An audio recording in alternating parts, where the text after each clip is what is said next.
Lotus reality and agro farming వారు premium farm land projects మన పొలం ఫేజ్ 1, 2 మరియు 3 కంప్లీట్ చేసుకొని మన పొలం phase 4 Wasar village at Narayana Khed లో ఆగస్టు 15 ఇండిపెండెన్స్ డే రోజు గ్రాండ్ లాంచ్ చేయడం జరుగుతోంది.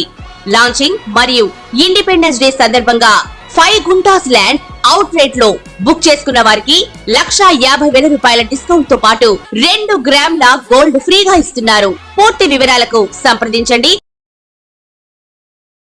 ఓం మహాగణాధిపతయే నమః. ఓం గురుభ్యో నమః. ఓం శ్రీమాత్రే నమః. పరమేశ్వర స్వరూపమైనటువంటి జ్యోతిష, వాస్తు మరియు ఇతర అనేకమైనటువంటి శాస్త్రములను మనకు అందించినటువంటి మహర్షులకి నమస్కారం. హయగ్రీవ హయగ్రీవ హయగ్రీవేతియో వధేత్తస్య నిస్సరతే వాణి జహ్నుకన్యా ప్రవాహవత్. అరుణాం కరుణాతరంగితాక్షీం ధృతపాశాంకుశపుష్పబాణచాపాం అనిమాదిభిరావృతాం మయూకైః అహమిత్యేవ విభావయే భవానీం. శ్రీమాత్రే నమః. ప్రేక్షకులకి ఆ లలితాంబిక అమ్మవారి యొక్క అనుగ్రహం పరిపూర్ణంగా కలగాలని మనస్ఫూర్తిగా కోరుకుంటూ, మనం ఇప్పుడు చెప్పబోయేటువంటి అంశాలు ఏవైతే ఉన్నాయో అవి చెప్తుంది నేనైనప్పటికీ కూడా చెప్పేసిన సాక్షాత్ లలిత అమ్మవారిగా భావిస్తూ, మనకి చాలామంది నన్ను అడిగినటువంటి ప్రశ్న ఏమిటంటే 2024 చాలా దారుణమైనటువంటి స్థితుల్లోకి వెళ్ళిపోయింది. అదిగాక మనకు క్రోధినామ సంవత్సరం కలిసి రావడం వల్ల ఒకవైపు అంటే జలప్రలయాలు కానివ్వండి, లేనట్లయితే ఉద్యోగ సంబంధించిన విషయంలో విదేశాల్లో ఉండేటువంటి వారికి విదేశీ ఉద్యోగ సంబంధించిన అనేకమైన ఇబ్బందులు కానివ్వండి, గొడవలు కానివ్వండి, ఎంతో గందరగోళ పరిస్థితులు ఏర్పడ్డాయి కదా. కనీసం 2025 అయినా బాగుంటుందా? ఇంకా 3 నెలల్లో రాబోయేటువంటి 2025 ఎలా ఉండబోతుంది? కొంచెమైనా ఆశాజనకంగా ఉంటుందా అనేటువంటిది అడిగారు. దాన్ని బట్టి నేను ముందుగా చెప్పడం జరుగుతుంది ఇది. సో ఇక్కడ దేశవ్యాప్తంగా, ప్రపంచవ్యాప్తంగా ఉండేటువంటి సంఘటనలు, అదేవిధంగా మీ యొక్క పర్సనల్ చార్ట్ రీత్యా మీ జాతచక్రంలో ఉండేటువంటి కాంబినేషన్స్ అంటే మీ personal chart is different, but మీ రాశిరీత్యా మీ లగ్నరీత్యా ఈ యొక్క గురువు కానీ, శని కానీ, రాహుకేతులు కానీ మనకి 2025వ సంవత్సరంలో ఎప్పుడు మారుతున్నారని చూసుకున్నట్లయితే మనకి గురువు మే 15కు మారుతున్నాడు. అప్పటి వరకు మనకు వృషభ రాశిలోనే ఉంటాడు. శని భగవానుడు 30 మార్చిను మారుతున్నాడు. రాహుకేతువులు ఏంటంటే 30 మే నుంచి మారుతున్నారు 2025లో. కాబట్టి ఈ గ్రహాలు మారే వరకు ఉండేటువంటి ఫలితాలు, మారిన తర్వాత ఉండేటువంటి ఫలితాలు 2025 సంవత్సరంలో అందరికీ ఎటువంటి ఫలితాలు కలగనున్నాయి, మరియు ఏం చేసుకోవాలి మీరు అనేటువంటి విషయం మనం ఇప్పుడు తెలుసుకుందాం. అందులో ఉంగరాలు ఉంటాయి అని ఎవరు మర్చిపోయాను. మకర లగ్నము, మకర రాశి. మకరం వారి కనుక చూసుకున్నట్లయితే మీకు ఈ క్రోధినామ సంవత్సరం కంటే వచ్చే సంవత్సరం విశ్వవసు సంవత్సరం ఖచ్చితంగా బాగుంటుంది, అందులో ఎటువంటి సందేహం లేదు. అయితే ఇక్కడ మనం 2025 ఫలితాలు అడుగుతున్నారు చాలామంది. 2024 సంవత్సరంలో చాలా గందరగోళాలు అయ్యాయి కదండి. అంటే 2025 రాగానే మార్పు వస్తుందా అంటే కొంత వస్తుంది, కానీ కంప్లీట్గా మనకి జరిగేటువంటి ఫలితాల్లో ఏమిటంటే ఈ మేజర్ ప్లానెట్స్ మారాలి, మరియు అదేవిధంగా మనకి మేజర్ ప్లానెట్స్తో పాటు ఈ యొక్క సంవత్సరం కూడా విశ్వవసు అనే సంవత్సరం ధన వృద్ధిని ఇచ్చేటువంటి సంవత్సరంగా చెప్తూ ఉంటారు. కాబట్టి ధనాభివృద్ధి కూడా జరుగుతూ ఉంటుంది అందరికీ కూడా సమిష్టిగా. అయితే ఇక్కడ మకరం వారికి ఎప్పుడైతే మనకి శని భగవానుడు మార్చి 30వ తేదీ నుంచి ఏలినాడు శని అయిపోతుందో, 3లోకి వెళ్తాడో శని, చాలా రిలీఫ్ వస్తుంది ఇక్కడ. అంటే ఫైనాన్షియల్ రిలీఫ్ వస్తుంది చాలా మటుకు. ఫైనాన్షియల్గా గతంలో ఉన్నటువంటి టైట్ పొజిషన్స్ అంతా కూడా కొంత క్లియర్ అవుతాయి. అలాగే మరొక విషయం ఏంటంటే ఇక్కడ ఎప్పుడైతే రాహు 2లోకి వస్తాడో, ధనస్థానంలోకి వచ్చేటువంటి రాహు ఏంటంటే ధనయోగాన్ని విదేశీ యోగంతో ఆన్లైన్ రిలేటెడ్ మూలంగా ఇక్కడుంటూ బయట దేశాల్లో ఉండేటువంటి వ్యక్తులకి ఇక్కడ ఇండియన్ రిలేటెడ్ సంబంధించిన ఏవైనా సరే మనం అక్కడ పంపించి అక్కడ అమ్ముతూ ఉంటాం. అది శారీస్ కావచ్చు, వస్తువులు కావచ్చు, ఎనీథింగ్ ఇండియన్ ట్రెడిషన్ రిలేటెడ్ సంబంధించిన అలాంటివి యోగం ఇస్తాడు అక్కడ. అదేవిధంగా ఎనీథింగ్ ఈవెంట్స్ రిలేటెడ్ మూలంగా, ఎందుకంటే న్యాచురల్ 11th హౌస్ కదా, అందుకని అటువంటి ఫలితాలు ఖచ్చితంగా జరుగుతాయి. అలాగే ఇక్కడ ఎప్పుడైతే కేతువు అష్టమంలోకి వెళ్ళి సంచరిస్తున్నాడో, అష్టమ కేతువు ఇచ్చేటువంటి ఫలితాలు ప్రత్యేకంగా మీరు కనుక చూసుకున్నట్లయితే ఇది పూర్వీకుల ఆస్తులకు సంబంధించిన విషయంలో దీని ప్రభావం ఉంటుంది. అంటే ఏమిటి? పూర్వీకుల తాతగారు ఆస్తుంది, అది కొంచెం విభజనకు గురవడం, అంటే ఇంతకుముందు అంతా కలిసినటువంటిది విడివిడి కావడం. అదేవిధంగా అష్టమంలో కేతు సంచారం చేసేటప్పుడు షేర్ మార్కెట్ విషయంలో చాలా జాగ్రత్తగా ఉండాలి, గుర్తుపెట్టుకోండి. అది కూడా రవి యొక్క రాశి అయినందుకు. అలాగే కొన్ని రీసెర్చెస్ రిలేటెడ్ సంబంధించిన విషయాలకి, కుండలిని యోగం ఇట్లాంటి విషయాలకు మళ్ళీ బాగుంటుంది రవి రాశిలో కేతు ఉన్నప్పుడు. అంటే ఆధ్యాత్మికంగా నిగూఢమైనటువంటివి ఏవైతే సాధనలు చేస్తూ ఉంటారో, ఒక జపం చేసుకోవడము, కొంతమంది కొన్ని ఆచారాల పరంగా వాళ్ళు చేసుకుంటూ ఉంటారు, వాళ్ళ యొక్క ఆచార వ్యవహారాల పరంగా నిగూఢమైనటువంటి రహస్య విద్యలు కొన్ని ఉంటాయి. అలా చేసేటువంటి వారికి చాలా మంచిది మకరం వారికి చెప్పాలంటే.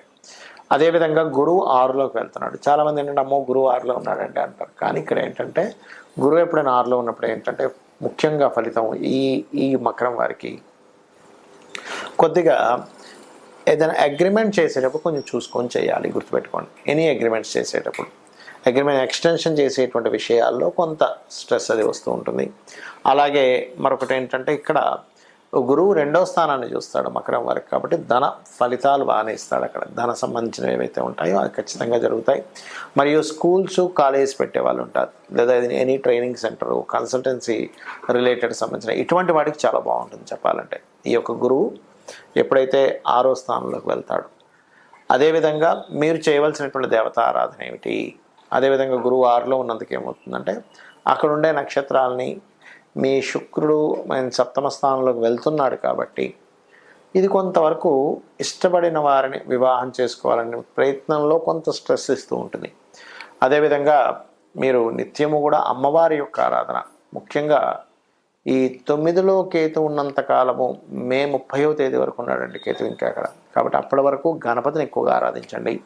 ఎప్పుడైతే మే 30 దాటిన తర్వాత నుంచి అక్కడి నుంచి మీరు కాస్త అంటే గణపతి ఆరాధన అంటే ఇన్ సెన్స్ అమ్మవారితో పాటు గణపతి ఆరాధన చేస్తూ క్షేత్రానికి వెళ్ళిరండి ముఖ్యంగా. అలా ఏదైనా క్షేత్రానికి వెళ్ళి కనుక వచ్చినట్లయితే మరింత అద్భుతమైనటువంటి ఫలితాలు జరుగుతాయి. మరియు ఇక్కడ 6లో గురువు వస్తున్నాడు కాబట్టి అప్పులు ఇవ్వడం తీసుకునే విషయంలో జాగ్రత్తగా ఉంటూ ఓం అపర్ణాయే నమః మంత్రం చేయండి, అన్ని విధాలు బాగుంటుంది. 2024 కంటే 2025 విశ్వవసు అనేటువంటి సంవత్సరం క్రోధినామ సంవత్సరం కంటే చాలా బెటర్గా ఉంటుంది. ఎందుకంటే ధన సమృద్ధి యోగాన్ని ఇస్తుందట విశ్వవసు అంటే. మరి దేశ కాలమాన పరిస్థితుల్లో ఎటువంటి ఫలితాలు వస్తాయి అని చెప్పి చూసుకున్నట్లయితే ఇప్పుడు మనం చూడండి, జలరాశుల్లో మీనం యొక్క సంచారం జరుగుతున్నందుకు మనం లాస్ట్ టైం మనం చెప్పుకున్నాం, 9 months బ్యాకే చెప్పుకున్నాం రాహు మారినప్పుడు. జలరాశుల్లోకి రాహు వచ్చాడు. Rahu is the drastic related సంబంధించిన వాటికి కారకుడు. జల సంబంధించినవి బాగా పెరుగుతాయి. జల సంబంధించిన వర్షాలు కావచ్చు, నదులు ప్రవహించడం కావచ్చు, జల ప్రళయాలు కావచ్చు వస్తాయని అనుకున్నాం. అదేవిధంగా మనకు జరుగుతుంది కూడా ఇప్పుడు కాలంలో.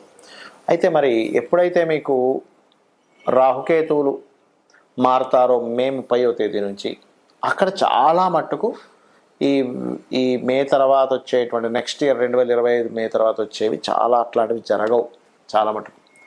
అదేవిధంగా కేతు ఎప్పుడైతే మనకి కన్యారాశి నుంచి సింహరాశిలోకి వస్తాడో భూముల యొక్క ధరలు బాగా పెరుగుతాయి అక్కడ. అంటే ల్యాండ్ రేట్స్ పెరిగేటువంటి సమయం ఎప్పుడైతే సింహంలోకి వస్తాడో కేతు. మరి సింహంలోకి వచ్చిన కేతువు ఏం చేస్తాడండి, కొన్ని అధికారాల్లో ఉండేటువంటి కొంతమందిని బదిలీ చేస్తాడు. అది ఎంపీ లెవెల్ కావచ్చు, ఎమ్మెల్యే లెవెల్ కావచ్చు, సీఎం లెవెల్ కావచ్చు, పిఎం లెవెల్లో కావచ్చు. కొంత మార్పులను ఇస్తాడు అక్కడ. అంటే కొన్ని మార్పుల్ని కేతు ఈజ్ చేంజింగ్, మార్పులు ఇంకొంత ఏదైనా మార్పు తేవడం వాటికి కారకుడు. అదేవిధంగా ఒక గొప్ప కీర్తిని కూడా ఇస్తాడు రాజుకి, ఎందుకంటే కేతు కీర్తికి కారకుడు.